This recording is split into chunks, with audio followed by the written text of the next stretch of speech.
If there's one gacha game that just barely missed being the spotlight of my reviews, it will be Aether Gazer.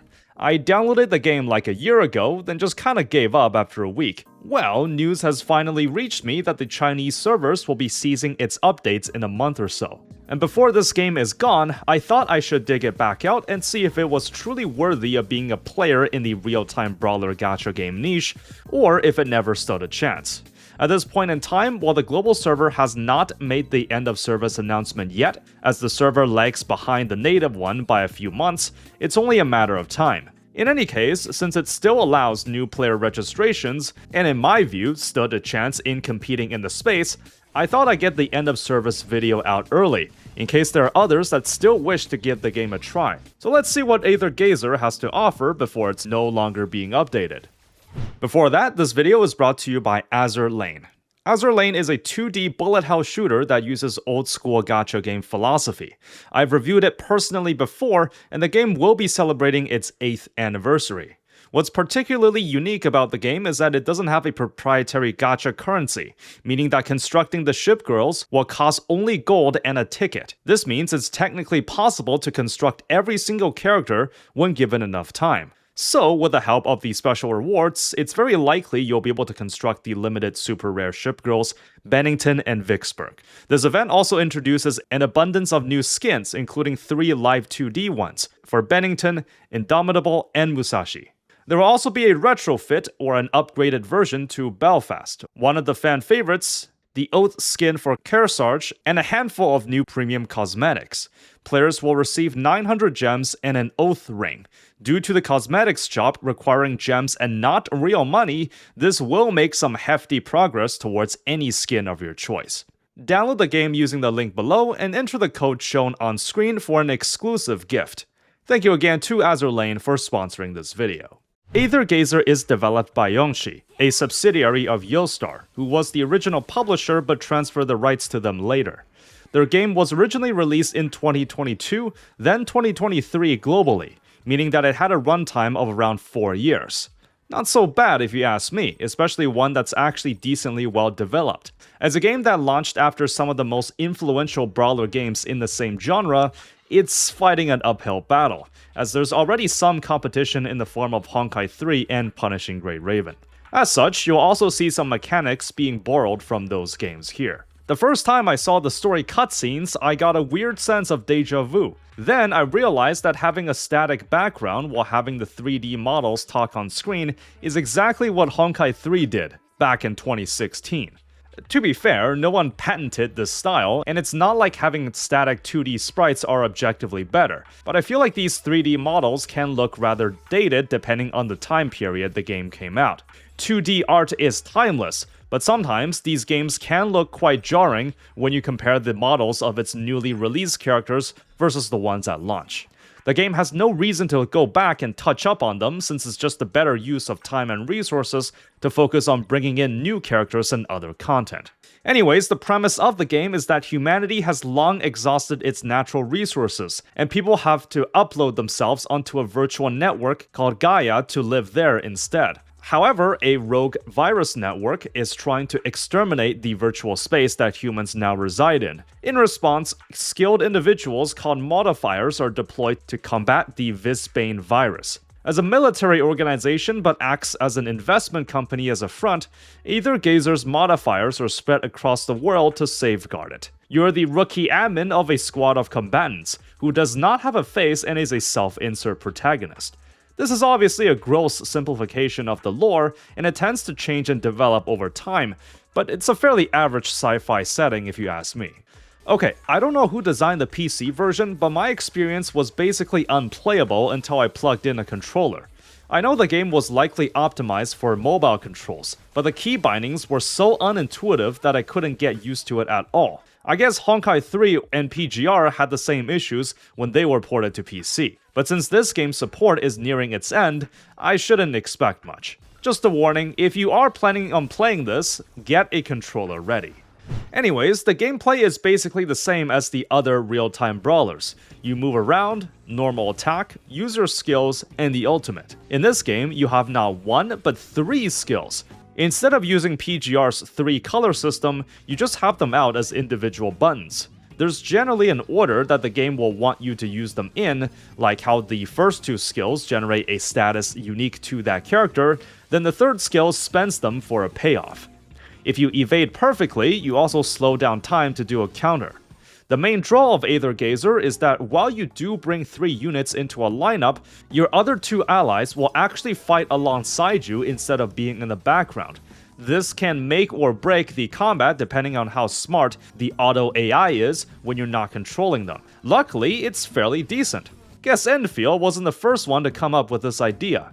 There's no QTE switch-in mechanic because you can't switch to the allies as the on-field member, so you have to think a little on who to place on the team to unlock certain synergies. Every time you press the ult button, it just might do something else if you're using different teammates and if their ult is also available. If you manage to break the stagger bar of an enemy, you enter this matrix state where time is paused and you get to just deal damage without being retaliated. Certain team compositions can affect how often this happens. I overall thought the combat was smooth enough, just that the fact that you're only controlling one character at a time doesn't exactly feel as flexible as other brawlers. But maybe the game will do enough to shake things up later. A lot of the usual progression tricks are present here in Aether Gazer. You farm for everything using stamina, and the game seems to give out batches of additional supplies every day. There's a sweep mechanic after beating the Sage once, but you can only spend a multiplier of stamina for that many rewards. Going through the actual progression stuff, you can level and ascend the characters, as well as their weapon, which is this fairy-looking thing.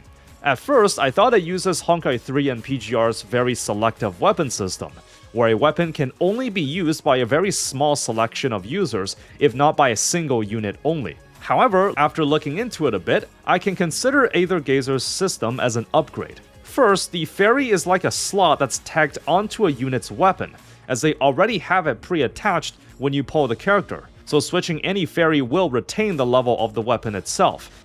How the fairies, or as the game calls them, functors, is that once you pull one that matches the class of the unit, you'll then choose which awakening for them to take, in which their appearance changes, and so does the buff they provide to the unit. The game already puts in the recommendation, so you won't have to search this up. This means these 6 unawakened fairies are all you need in your roster, and you can even prepare a few of them before getting a unit, as it's guaranteed to be useful. It's a timeless weapon system that doesn't rely much on exclusivity. The fairies cannot be leveled, but can be limit broken with additional copies. You can also increase a character's rarity tier by feeding tokens of them, which can be obtained by pulling more copies in the gacha, but some game modes will provide certain tokens to characters. It uses an incremental system, so you have to repeatedly feed them more tokens the higher their rarity goes. The primary benefit is that they get more stats, but certain upgrades do give passive abilities. There is only a few B rank characters, where the rest start out as A or S ranks. Of course, if it's something playing PGR has taught me, it's that you generally want to invest in the S ranks only, since they usually offer more power than the lesser rarities. Frustratingly enough, when you level a unit's skills, their highest level cap is actually tied to their rarity tier, so an SS unit will be able to get it higher than just an S tier. There's an RNG relic system here too, and there are 6 slots. Each set contains a 3-piece bonus, so a little different than PGR's 4 and 2. The maximum level for one of these relic pieces is a whopping 30, and while the relic itself doesn't have any RNG to them, maxing one out applies a fixed stat increase randomly, and you can also tag yet another randomly selected stat with a different currency. If you really want to min-max, you're gonna have to fish for the ones you want. There's a special buff that only applies when said character is set as the teammate and not the actual main attacker. There's also passive abilities you can unlock by performing feats as that character or just reaching a milestone, like getting to a high bond level or playing them a certain way. Unlocking a node only takes the common gold currency, but you can only have 3 passives active at once, with the furthest nodes requiring the previous ones to be selected at all. You should be able to unlock everything just by playing, but I have no idea how impactful these buffs will be. You'd think that the gacha system will be similar to its predecessors Honkai 3 and PGR, given that it uses a lot of the same mechanics already, And as it turns out, Aether Gazer does also follow in their footsteps. But it was honestly just very confusing at first. Both of the previous games have a 100% rate up banner, which is arguably one of their strongest points, so I wasn't quite sure why that couldn't be copied over since I liked it in those games. Instead, the rate up chance is 50% or 55% on this other banner. I compared the two screens for like a good 5 minutes and couldn't figure out the difference, but it was only after I actually pitied the rate up did I understand. So, on the first banner, it's a 55% rate up chance while the pity is at 90, whereas the other one has the rate up at the coin flip, but the pity is at 70. They both use the same gacha tickets, and the off rate ups are exactly the same. The only discernible way I can see how they're different is that the second banner type is meant for reruns, while the first one for the featured 5-star. The base rate is 1.6% for the highest rarity for both. Now, this is where it gets confusing. If you take a look at the second 50/50 banner, it states that the pity for any S rank is 70 pulse, and if you miss the rate up the first time, then the second time is guaranteed to be the rate up. Sounds pretty typical for a modern gacha game, and if that was the whole story, I would have just called the gacha system an inferior version from its predecessors. However, upon a second look at the first banner type, the 90 pity is actually for the rate up S rank, not just any S rank. The 55 rate up chance accounts for the cases where you do get an S rank before the pity, which does have a chance to be an off-banner character, but at most it takes you 90 pulls to guarantee a copy. This counter will only reset if you actually do pull the rate up before pity, not just any S rank. This means the worst case scenario for banner A is 90 pulls for the rate up, while it's 140 for the latter, as it's possible to lose the coin flip at the 70 pulls pity mark. Meaning the first banner is what you should almost always pull on. This was incredibly confusing because of how the rates were phrased in the description page, but it is good to see the guaranteed pity thing part of this game too. I only pitied the current S rank and I didn't receive any units that were too decent. Doesn't exactly hurt me in the long run since I don't plan on playing this long term, but as a real-time brawler, this means I can't see what the most recent units play like and how they differ from the year 1 units. It's also not very appealing presentation-wise, since the only characters I have are likely outdated by what the newer ones look like. It's like if you spot more polygons on a character model, you know they were released more recently and are more likely to be better in performance. There's only one base weapon banner type, and the rates are exactly the same. I've already explained the weapon system previously, but while you do have to pull on this banner to get the high tier weapons at all, the system itself, in my opinion, is more fair than what Honkai 3 and PGR came up with. Entering the cash shop, the game did a lot of things to try getting you to spend your first dollar. I actually did it to accelerate the stuff I can unlock slightly faster. Most of the stuff here is fairly typical, but you can also expect that the game has tried to go the Gunner route. Most of these skins will cost in the $15 to $25 range, with some of the more premium ones also attaching itself to a portrait cutscene. There's quite a lot of them, and the game has a special cosmetic currency that has to be converted from real money. Although, there's also a tab for cosmetics directly bought with cash, and a few that uses the in-game gacha currency. I don't quite understand why the direct purchase tab is there, considering that most of them cost exactly the same amount versus what you would have paid for if you converted it to the outfit tokens. No $50 skin gacha in sight, so that's another praise from me that they haven't stooped to those levels. In my opinion, they could have gone a little more extreme on the Gunner side. I mean, why stop at its current spot? You can overtake Snowbreak if you try hard enough. Don't worry though, for the 3D models already in the game, they have been outfitted with the stuff that matters the most. The jiggle physics. If you've been playing this video on your second monitor and that got you to glance over, you now have to like and subscribe. Now, on to the main question. If the game has been doing fine for a couple years, why is it shutting down now? After all, it's a natural assumption that good games don't shut down, so it must have done something wrong to be in this spot. Well, I think my first experience with the game told me some things about it. I overall thought the combat was fine. It was fluid and responsive, ignoring the poor keyboard controls. This is all subjective, but I would say my main issue is that it's basically another version of the brawlers I've already played without much innovation. Coming from someone that never liked the rigid weapon system from Honkai 3 or PGR, the game could have dropped some purple weapons from the character Gacha, so players didn't have to pull on a separate banner for it. Everything else was quite typical for a game like this, and I feel like one of the traps these brawler gacha games can fall into is that the late game may feel like you're just pressing a set of buttons to follow the rotation over and over until the level is complete.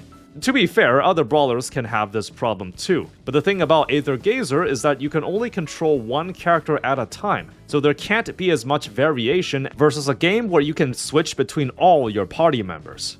I tried out a couple of the other game modes, and I get the impression that it doesn't do a good job of showcasing the uniqueness of those modes to new players. Look at this one called Past Grudges, which is a set of challenging stages that go up to 10, featuring a powerful enemy that appeared in the main story.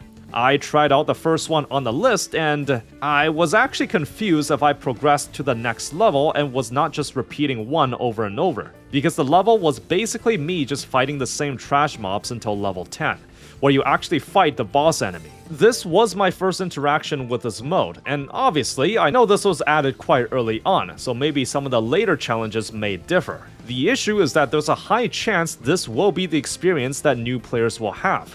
Without any unique gimmicks, this came off as rather repetitive. There's another puzzle minigame mode that's kinda similar to Nikkei's Lost Sectors. You'll navigate the central avatar through this maze, where you get to nodes that unlock different paths and rewards, until you finally reach the exit. This sounds fine so far until I saw that the entire maze is riddled with these enemy nodes that forces a short combat encounter.